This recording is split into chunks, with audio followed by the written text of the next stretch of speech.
माझे नाव आरव रोहित जाधव, इयत्ता दुसरी. आपल्या गुरुविषयी आदर व्यक्त करण्यासाठी मी तुमच्या समोर उभा आहे.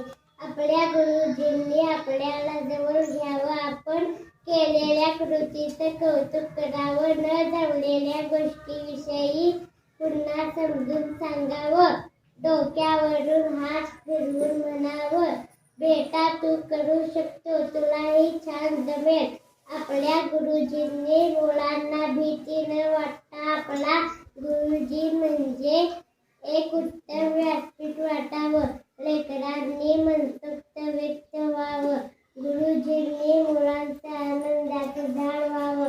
गुरुजी आधी आम्ही ग्रामीण भागातील मुलं वडिलांना आप्पा, तात्या, दादा म्हणून एकेरी पण आदराने हाक मारतो. गुरुजी जसे की माझे वडील आहेत ना, तसे तुम्ही आहात. म्हणूनच मी आनंदाने म्हणेन, गुरुजी तू मला आवडला, गुरुजी तू मला